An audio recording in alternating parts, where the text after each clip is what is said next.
Hi again. I'd like to take a few moments and talk about a trust document.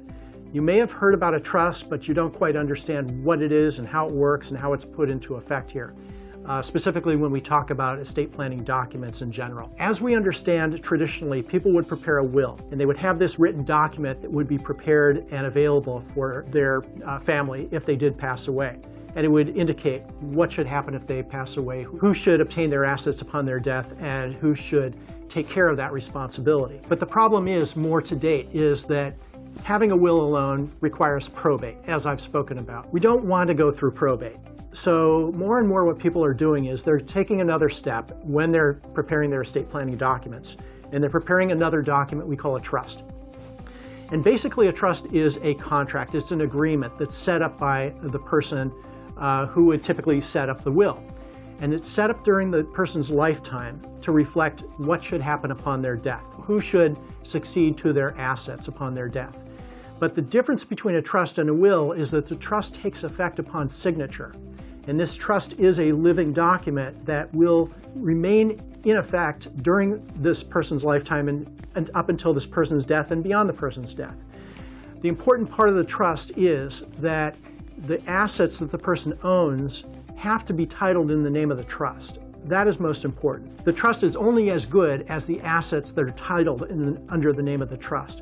So it's very important that not only that a trust document is signed and notarized, put into effect, but also the assets that are intended to be covered by this trust are also titled, retitled, in the name of the trust. So for instance, we're talking about real property that the person owns and wants to have covered by the trust. The property is owned by a deed document, and that deed must be updated through a new deed that transfers the property from that person as an individual to that person as trustee of the trust. That goes for real property. When we talk about substantial accounts like bank accounts, brokerage accounts, etc., financial accounts, we want to make sure that those accounts are titled in the name of the trust as well. And that requires the person to go to the bank, go to the brokerage, and to obtain an update on their title. That has to be done directly with the financial institution that holds those accounts.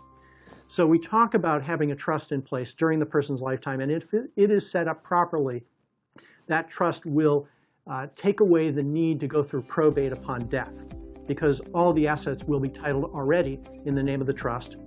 The trust will designate the persons responsible to take care of the administration of the trust. Typically, we call those people trustees or successor trustees.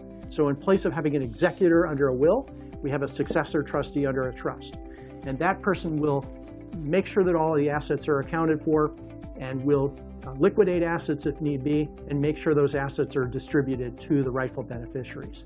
That's the difference between a will and a trust. It's important to keep in mind that the overall goal here is to avoid that probate process, so there's no court involvement. And that's the main benefit behind having a trust in place. Thank you.